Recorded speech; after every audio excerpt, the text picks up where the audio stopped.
Bismillahirrahmanirrahim. Assalamu alaikum students. Today the topic of our discussion is excretion in humans, and under this topic we will discuss about the parts of excretory system, work of kidney, urine formation and other excretory organs. We will discuss about the basic four components of this excretion in the humans.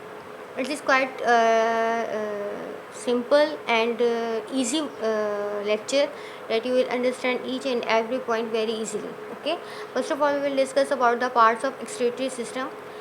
तो जो basic part होता है excretory system का वो होता है kidney. ठीक है, तो आप किडनी के अंदर हम स्टडी करेंगे कि it is basically the bean shaped organ found just above the waist line. Waist जो आपकी बॉडी की होती है उसकी बिल्कुल ऊपर ही इसकी लोकेशन है. ठीक है, और renal fascia is the thin fibrous layer which anchors the kidney to the surrounding structures to maintain the normal position of the organ. Organ की नॉर्मल पोजीशन को मेंटेन रखने के लिए ये रीनल फेशिया जो है वो किडनी को बाउंड करती है with the other organs. Anchor का मतलब होता है मतलब किसी चीज़ को फिक्स कर देना. ठीक है, उसके बाद हमारे पास जो इसका किडनी का बेसिक स्ट्रक्चर होता है बेटा, बेसिक फंक्शनल यूनिट होता है वो होता है नेफ्रॉन.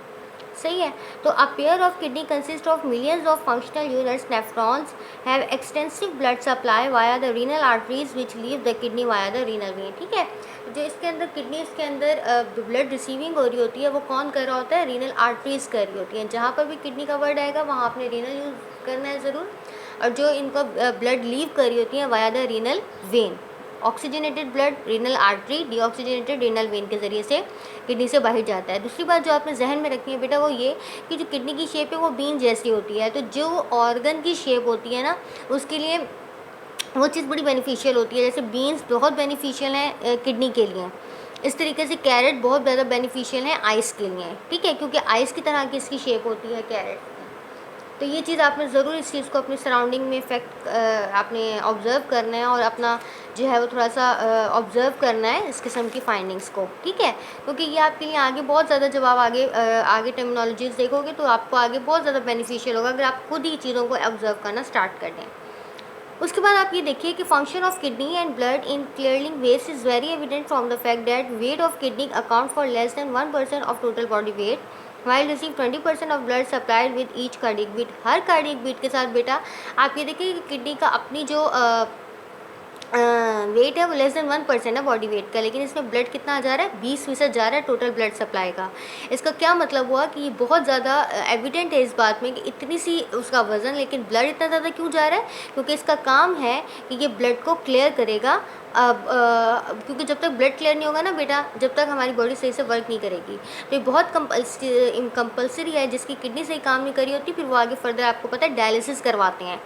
तो ये आपने अपने बात जहन में रखनी है.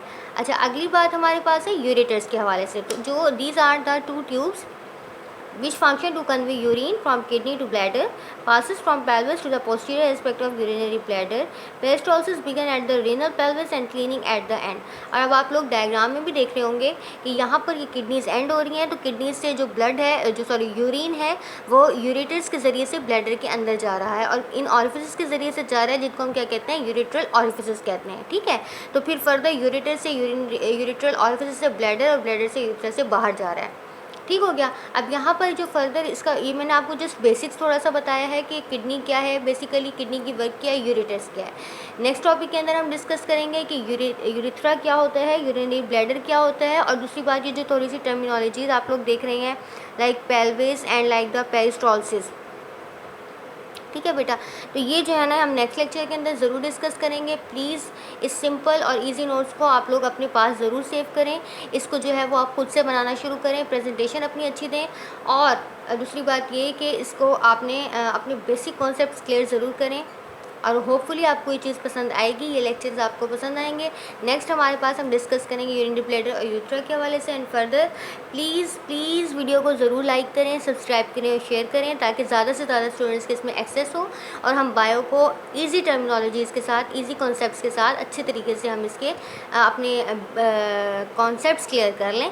Thank you so much for your concentration.